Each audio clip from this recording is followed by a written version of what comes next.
नमस्कार दोस्तों, हम लेकर आ चुके हैं आप लोगों के लिए 20 मिनट में सभा की 50 ताज़ा और बड़ी खबरें बताएंगे। दोस्तों, प्रधानमंत्री नरेंद्र मोदी के ऊपर जमकर भड़के अखिलेश यादव, कहा फिलहाल पूरी बीजेपी ने देश के युवाओं का भविष्य बर्बाद कर दिया है। अग्निवीर पर भी निकाली भड़ास। आखिरकार क्यों दोस्तों ममता बनर्जी ने बीजेपी के ऊपर साधा निशाना बताई। बीजेपी में दोस्तों महिलाओं से कैसे हो रहा है रेप, और अपने राज्यों को कैसे बीजेपी चुप बैठी हुई है। क्यों आखिरकार दोस्तों योगी आदित्यनाथ पर जमकर भड़क गए अखिलेश यादव ने बताया कि सिर्फ मुस्लिम और यादव ही दिखाई दिए। झूठा नाम लेकर पुलिस वालों ने यादव को फंसाया। और कैसे दोस्तों भारतीय जनता पार्टी के 2 चुनाव का ऐलान होने के बाद घिर गए नरेंद्र मोदी। महाराष्ट्र चुनाव की तारीखों का ऐलान नहीं हुआ तो जमकर घिरी मोदी सरकार। तमाम मुद्दों पर होगी बात, लेकिन उससे पहले अगर आपने अब तक हमारे चैनल को सब्सक्राइब नहीं किया कर लीजिए। पास में घंटे आएगी, इसको भी दबाइए ताकि हर वीडियो की अपडेट आपको मिल पाए। दरअसल दोस्तों आपको बताते चले, प्रधानमंत्री नरेंद्र मोदी के ऊपर जमकर भड़के अखिलेश यादव। अखिलेश ने बीजेपी को जमकर घेरा। दरअसल आपको बताते चले दोस्तों, प्रधानमंत्री नरेंद्र मोदी और तमाम बीजेपी के नेता झूठ बोलने से बहुत आगे निकल चुके हैं। अब इनके झूठ बोलना यानी कि किसी के हाथ में, ये कह सकते हैं कि सब जानते हैं कि बीजेपी की झूठ से ही शुरुआत होती है।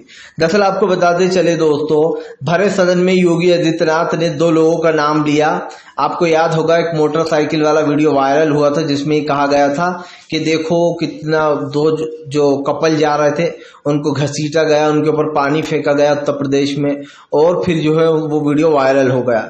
लेकिन दोस्तों उस वीडियो में योगी आदित्यनाथ ने सदन में 2 लोगों का नाम लिया था। उन्होंने कहा कि जिन लोगों ने ये हरकत की इनमें से हमने कई लोग पकड़े हैं। इनमें से 2 लोगों का नाम है, एक का नाम है पवन यादव, दूसरे का नाम है मोहम्मद अरबाज। इन लोगों के लिए हम सद्भावना ट्रेन चलाएंगे और ऐसे लोगों पर ट्रेन चलना ही चाहिए।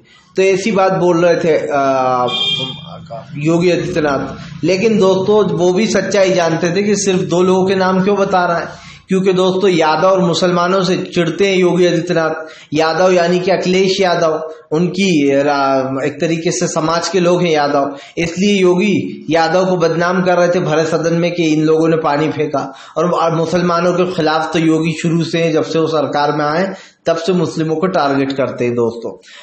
तो कल जब वो यादव जिसके ऊपर झूठा केस किया दोस्तों, उसने बताया कि जब उसके ऊपर ये इल्जाम लगाया गया तब वो था ही नहीं वहां पर। वो 4 बजे उठकर शाम को सोकर आया है। उसके बाद वो चाय पीने बैठा और पुलिस ने उससे सवाल पूछे और उसे साथ में ले गई। यही नहीं दोस्तों, ये भी कहा जा रहा है कि जिस मोहम्मद अरबाज को पकड़ा गया है वो उसमें शामिल ही नहीं था। अब आप समझ सकते हैं, अखिलेश ने कहा कि न तुम भूलना न हम भूलेंगे।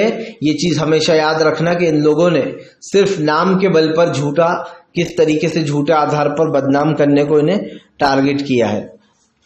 आपको बताते चले दोस्तों, भारतीय जनता पार्टी घिरी। दरअसल दोस्तों चुनाव की तारीख का ऐलान होते थे ही बीजेपी पर उठने लगे कई सवाल। दरअसल दोस्तों जब भी महाराष्ट्र की बात आती है तो नरेंद्र मोदी की हवा टाइट हो जाती है। प्रधानमंत्री ने बड़ी मुश्किल से जोड़ तोड़ कर महाराष्ट्र में सरकार बनाई। पहले दोस्तों एकनाथ शिंदे के बल पर उद्धव की सरकार गिरा दी और सरकार बना ली, और उसके बाद अजीत पवार को भी तोड़कर इधर लिया है अपने पास, और बेचारे शरद पवार की पार्टी को भी तोड़ दिया। अब दोस्तों नरेंद्र मोदी के इतना सब करने के बाद भी अगर रिजल्ट बार बार यही आए कि बीजेपी चुनाव हार रही है तो आप समझ सकते हैं दोस्तों कि फिलहाल ये कितना बड़ा सवाल है। आपको बता दें कल दोस्तों दरअसल 2 राज्यों की चुनाव की तारीखों का ऐलान हुआ। अब लोग सवाल पूछ रहे हैं दोस्तों कि हरियाणा और महाराष्ट्र दोस्तों 1 ही तारीख को इनकी विधानसभा असेंबली भंग होने वाली है, खत्म होने वाली है, समाप्त होने वाली है।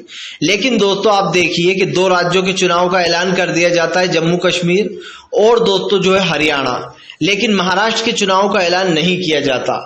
अब इस बात को नरेंद्र मोदी के उस भाषण से जोड़ा जा रहा है जो अभी हाल ही में परसों के दिन नरेंद्र मोदी ने लाल किले से दिया था कि देश की राजनीतिक पार्टियों को और देश को आगे आना चाहिए 1 नेशन 1 इलेक्शन पर। दोस्तों नरेंद्र मोदी जो है ना, वो कहते हैं ना कि दोस्तों एक 2 मुआ जो सांप होता है, ये लोग भी 2 मुंह हैं दोस्तों। एक तरफ नरेंद्र मोदी कहते हैं 1 नेशन 1 इलेक्शन, दूसरी तरफ दूसरे राज्यों की तारीखों का ऐलान करते हैं और महाराष्ट्र की तारीख का ऐलान नहीं करते दोस्तों।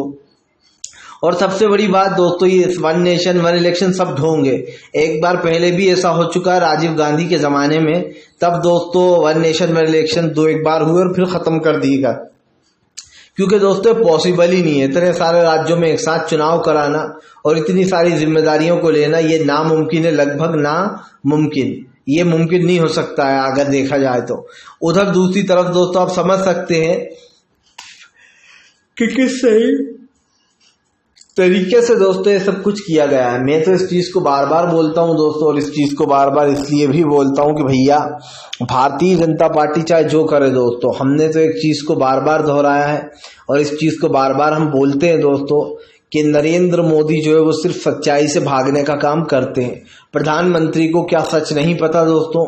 क्या प्रधानमंत्री नहीं जानते कि इस वक्त देश में क्या हो रहा है, क्या चीजें चल रही हैं? और भले ही नरेंद्र मोदी ये करते रहे कि हाँ मैं जो है वो सारी चीजें कर रहा हूं, लेकिन मैं तो एक चीज जरूर जानता हूं दोस्तों कि भारतीय जनता पार्टी को सच से भागना नहीं चाहिए। उससे दोस्तों सच जो है वो एक समझना चाहिए कि देश की जनता क्या चाहती है, लेकिन यहाँ पर तो कुछ और ही चल रहा है फिलहाल। चलिए बढ़ते हैं और अगली बिग ब्रेकिंग की तरफ। बता दोस्तों, उद्धव ठाकरे ने खुलकर किया ऐलान, कहा वक्फा बिल की जमीनों को और मंदिर की जमीनों को हाथ भी नहीं लगाने दूंगा, आज मैं ये खुला ऐलान कर रहा हूं। दरअसल दोस्तों सब जानते हैं कि महाराष्ट्र के चुनाव लगभग करीब आ गए हैं। भले ही कल की तारीख में दोस्तों हरियाणा और जम्मू कश्मीर की तारीखों का ऐलान हो गया हो, 4 दिसंबर को दोनों राज्यों के नतीजे आ जाएंगे।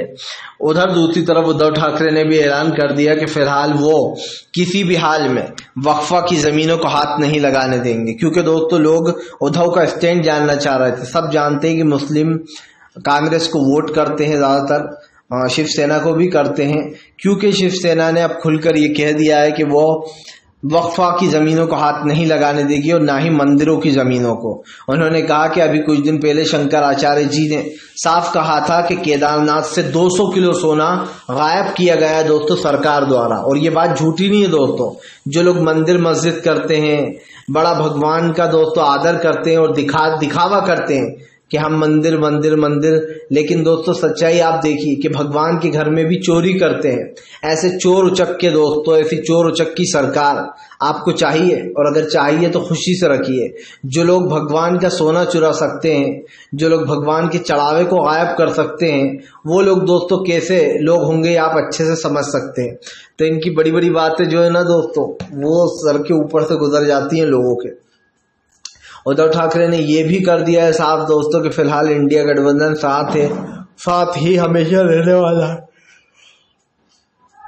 क्योंकि अगर देखा जाए दोस्तों तो इंडिया गठबंधन एक ऐसा गठबंधन है जहां पर बढ़िया तरीके से जो है यहाँ पर चुनाव लड़ने की तारीखें सामने आई हैं और अच्छे से लड़ने की बातें भी आ रही। लेकिन मैं तो इस चीज को बार बार इसीलिए कहता हूं दोस्तों और कहता रहूंगा कि ये सरकार चाहे जो भी कर ले दोस्तों, देश में क्या चल रहा है और देश की सच्चाई क्या है ये किसी से छुपी हुई नहीं है। और आज देश में दोस्तों भारतीय जनता पार्टी कितना ही कुछ कर ले, लेकिन जनता जो है दोस्तों वो इनसे सवाल पूछने में लगी हुई है। बीजेपी क्या कर रही है इस वक्त? हमने देखा दोस्तों कि भारतीय जनता पार्टी चाहे देश में महंगाई हो, गरीबी हो, बेरोजगारी जैसे मुद्दे हो दोस्तों, इन चीज़ों को कहीं ना कहीं रोकने की कोशिश की जाती है। लेकिन भाई जो चीज़ हो रही हो तो हो ही रही है और वो किसी से छुपी हुई नहीं है। तो कम से कम दोस्तों इस चीज को रोकना या फिर कहीं ना कहीं इस चीज को टोकना ये सही बात भी नहीं है, क्योंकि मैंने इस चीज को बार बार दोहराया है। प्रधानमंत्री हो या फिर दोस्तों विपक्ष के नेता हो, आज हमारे देश की स्थिति बिल्कुल भी सही नहीं है। और इस चीज को आप भी जानते हैं कि देश में क्या चल रहा है, कैसे महंगाई, गरीबी, बेरोजगारी जैसे मुद्दों से दोस्तों बचने की कोशिश की जा रही है। लेकिन देश की जनता ये चीज अच्छे से जानती है कि कौन देश के लिए सही है और कौन गलत है। आपको बताते चले दोस्तों, अगली जो बड़ी खबर निकल कर आ रही है कोलकाता केस पर, भड़ा कोठी महुआ मोहित्रा। आखिरकार दोस्तों महुआ मोहित्रा ही सामने, बीजेपी को लिया लपेटे में। दरअसल दोस्तों बीजेपी जब खुद के राज्य में दरिंदगी होती है तो चुपचाप बैठती है। उत्तर प्रदेश में छोटी छोटी बच्चियों को निशाना बनाया जाता है, 6-6 साल की बच्चियों के साथ रेप करके उनको मार दिया जाता है। तब दोस्तों पूरी बीजेपी मुंह में दही जमाकर बैठ जाती है। जो लोग अपनी छाती ये कहकर पीटते हैं कि हमारा राज्य तो जो है जीरो टॉलरेंस चल रहा है। जीरो टॉलरेंस का मतलब भी इन्हें नहीं पता होगा, क्योंकि दोस्तों जीरो टॉलरेंस का मतलब उन लोगों को पता होता है जो पढ़े लिखे होते हैं। इन लोगों को नहीं दोस्तों, जो योगी आदित्यनाथ जैसे अनपढ़ लोग होते हैं जिनको सीएम बना दिया जाता है। और वैसे भी बीजेपी में तो अनपढ़ों की भरमार है दोस्तों, एक ढूंढेंगे 1000 मिलेंगे आपको। अब ये योगी कहते हैं दोस्तों कि हमारे उत्तर प्रदेश में जीरो टॉलरेंस है। जीरो टॉलरेंस का मतलब तो ये होता है कि आपके राज्य में बिल्कुल भी क्राइम नहीं है, ना के बराबर है अगर है तो। लेकिन दोस्तों उत्तर प्रदेश में तो हर 1-2 दिन बाद रेप होते रहते हैं और छोटी छोटी बच्चियों को निशाना बनाया जाता है। दूसरी तरफ दोस्तों कोलकाता में जो हुआ, जो दरिंदगी हुई, वो कोई देश भूल नहीं सकता, वो बहुत ही गलत हुआ दोस्तों, और वो चीज नहीं होना चाहिए थी। अब ये जमाना आ गया है दोस्तों कि लड़कियों को और ज्यादा सतर्क रहने की जरूरत है, क्योंकि ये देश में दोस्तों गंदगी इतनी फैलती जा रही है और इस गंदगी को फैलाने में कहीं ना कहीं सरकार का भी हाथ है दोस्तों। जो लोग खुलकर ये कहते हैं कि हम फांसी नहीं दे सकते रेपिस्टों को ऐसे एकदम, तो आप समझ सकते हैं दोस्तों कि जब इस देश में ऐसा कानून होगा कि रेपिस्टों के साथ कुछ नहीं किया जा रहा, वो लोग न सिर्फ रेप करते बल्कि दोस्तों उन लोगों को बुरी तरीके से घायल करते हैं। और मैं बोल नहीं सकता, मुझे बोलते हुए बहुत दुख हो रहा है कि उन लोगों को पता नहीं कहाँ कहाँ जो है चोटें आती हैं दोस्तों, और फिर उनको तड़पा तड़पा कर मारा जाता है रेप करने के बाद। तो आप समझ सकते हैं दोस्तों कि ऐसे लोगों को फांसी पर चढ़ाना क्या इंसाफ नहीं होगा दोस्तों। जो लोग किसी की जान ले लेते हैं उनके साथ भी वही होना चाहिए। सीधा उसूल है दोस्तों, जान के बदले जान, यानी कि दोस्तों उसको एक ऐसी फांसी मिलना चाहिए जो वो जिंदगी भर दूसरे याद रखे, ताकि वो एक नजीर बने वो फैसला दोस्तों लोगों के लिए, और लोगों को समझ में आए दोस्तों कि क्या हो रहा है। लेकिन जैसे कि मैंने आपसे कहा है और कहता रहूंगा दोस्तों कि भारतीय जनता पार्टी सच से भागती है। भारतीय जनता पार्टी को लगता है दोस्तों झूठ बोलो और जो है अपनी राजनीति करते रहो। भैया ठीक है, आप राजनीति करो, देश की जनता देख रही है। कोलकाता में जब हुआ तो आप लोग छाती पीटने को सड़कों पर उतर गए, सड़कों पर बैठ रहे हो, क्योंकि ममता बनर्जी को आप सरकार नहीं चलने देना चाहते। लेकिन सच्चाई ये है कि नरेंद्र मोदी और इनके टट्टू कुछ भी कर ले, ममता बनर्जी का जलवा कल भी था, आज भी और हमेशा रहेगा। जो बंगाल में हुआ उसको लेकर ममता बनर्जी कटघरे में खड़ी है दोस्तों, डेफिनेटली, क्योंकि सरकार उनकी है, जवाबदेही उनकी बनती है कि क्या हो रहा है। ममता बनर्जी जवाब दे भी रही है, ऐसा नहीं है। और देखिए दोस्तों सबसे बड़ी बात यह है, मुझे ऐसा लगता है कि जब हमारे देश में इतनी पुलिस है, इतनी फोर्स है, तो दोस्तों हमें ऐसा लगता है कि जहां जहां पर भी ये ट्रेनिंग चलती है, ट्रेनिंग डॉक्टर्स होते हैं, तमाम लोग होते हैं दोस्तों, ऐसी जगहों पर 2-2 हवलदार खड़े करना चाहिए दोस्तों, ताकि लड़कियों की सेफ्टी रहे। खास कर उन जगहों पर जहां पर लड़कियां रूम में काम कर रही हैं, उनके साथ मेल्स भी हैं दोस्तों। और ऐसी जगहों पर जहां पर ऐसी घटनाएं घटित हो सकती हैं, ऐसी जगहों पर एक ऐसा सिस्टम बनना चाहिए दोस्तों जहां पर पुलिस को तैनात किया जाए।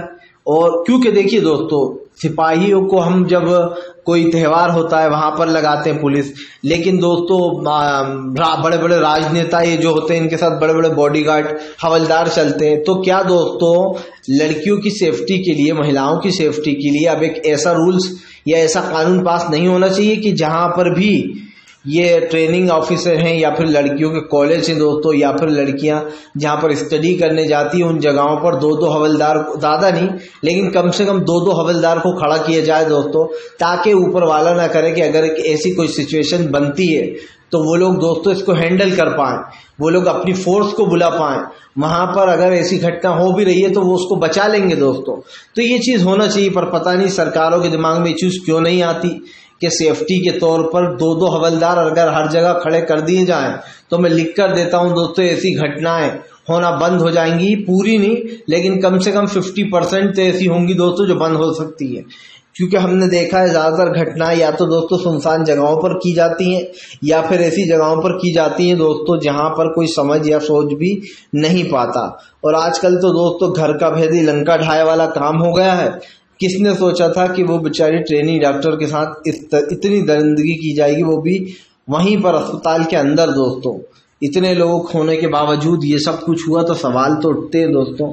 और जब सवाल उठते हैं तो इन जैसे लोगों को सजा मिलनी चाहिए, और ऐसी मिलनी चाहिए कि जहां पर दोस्तों ये चीजें बंद हो। खैर, हमारा तो बताना फर्ज था दोस्तों, सो हमने बता दिया। अब फर्ज सरकार का है, वो क्या करती है, करती भी है या नहीं दोस्तों, ये तो सरकार का फैसला है। लेकिन एक चीज हम जरूर जानते हैं दोस्तों कि भारतीय जनता पार्टी देश के लोकतंत्र को जिस तरीके से खत्म करने पर तुली हुई है भैया, वो अपने आप में ही एक बात है। क्योंकि सरकार की नीतियां और सरकार के जो फैसले हैं दोस्तों, वो मेरी समझ से तो बाहर है। अगर आपकी समझ में हो तो बताइएगा, क्योंकि दोस्तों सरकार जो कर रही है, मुझे नहीं लगता इस सरकार में ये तमाम चीजें हैं दोस्तों, क्योंकि भारतीय जनता पार्टी देश के लोकतंत्र को लगभग खत्म कर रही है और ये हम होने नहीं देंगे। सीधी सी बात है दोस्तों, आज हमारे देश की जो तमाम स्थिति है दोस्तों जो बन रही है, उसको कहीं ना कहीं सरकार घिर चुकी है। और ये चीज मैंने आपको बार बार बताई है कि सरकार की नीतियां जो पूरी तरीके से फेल हो चुकी हैं। फिलहाल खैर चलिए हम बढ़ते हैं एक और अगली बिग ब्रेकिंग की तरफ। बता दोस्तों अगली जो बड़ी खबर निकल कर आ रही है, दरअसल आपको बताते चले दोस्तों, फिलहाल बीजेपी के ऊपर जमकर भड़कते हुए नजर आए दोस्तों संजय सिंह बोले बीजेपी चाहे कितनी कोशिश कर ले वो आम आदमी पार्टी को तोड़ नहीं सकती। हमारी पार्टी जो है वो ईमानदारों से भरी हुई है, बीजेपी की बेईमानी उनके साथ जाएगी। दरअसल आपको बताते चले दोस्तों, अब जो है तमाम चीजें जो है उसको छोड़िए और कहीं ना कहीं ये जो मुद्दे आगे हो रहा है इसको समझिए, क्योंकि हमें एक चीज साफ साफ दिखाई दे रही है कि देश में जो है यहाँ पर तमाम मुद्दे उठने की कगार पर तो है, लेकिन कोई इन मुद्दों को उठाना नहीं चाहता। और अगर कोई उठा रहा है तो दोस्तों उनको चुप कराया जा रहा है, क्योंकि वैसे भी रात का समय है और यहाँ पर जो भी चीजें हैं वो ऐसी हैं कि बस आप खुलकर इस पर बोलें या ना बोले दोस्तों, क्योंकि सरकार की नीतियां तो सरकार के साथ ही हैं। और ऐसे में अगर सरकार ये कहती है कि भैया ये जो चीज़ें हम कर रहे हैं ये सही है, तो आप समझ सकते हैं कि इस सरकार की मंशा क्या है। खैर ये सरकार कुछ भी करे दोस्तों, आज कल या परसों, लेकिन हम एक चीज़ ज़रूर जानते हैं कि भारतीय जनता पार्टी को दोस्तों देश की जनता ने देख लिया और ऐसे में अब आने वाले समय में काफ़ी कुछ बदलने जा रहा है।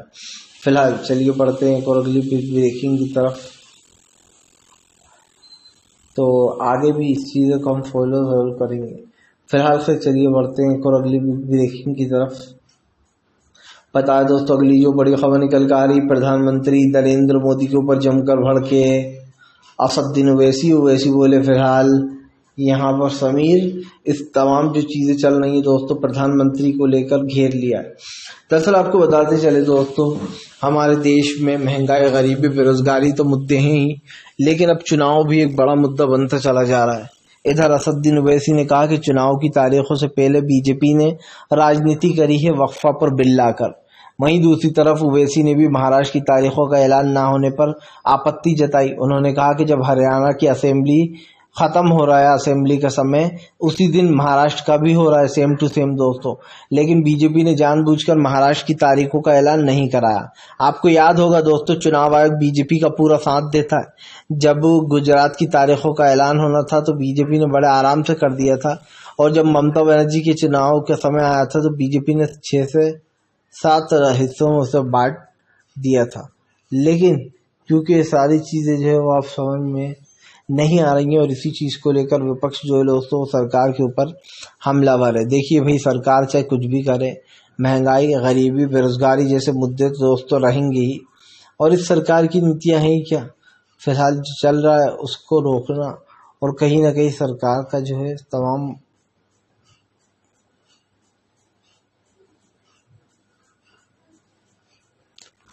और अब देखते हैं दोस्तों कि फिलहाल सरकार के क्या फैसले होते हैं इस चुनाव को लेकर, क्योंकि भाई महाराष्ट्र की चुनाव का तारीखों का ऐलान ना होना ये सबसे बड़ा सबूत बनता है दोस्तों कि भारतीय जनता पार्टी पूरी तरीके से, आप समझिए पूरी तरीके से जो है वो बैकफुट पर आ गई है। और इससे भी बड़ी बात यह है कि बीजेपी सच को छुपा रही है।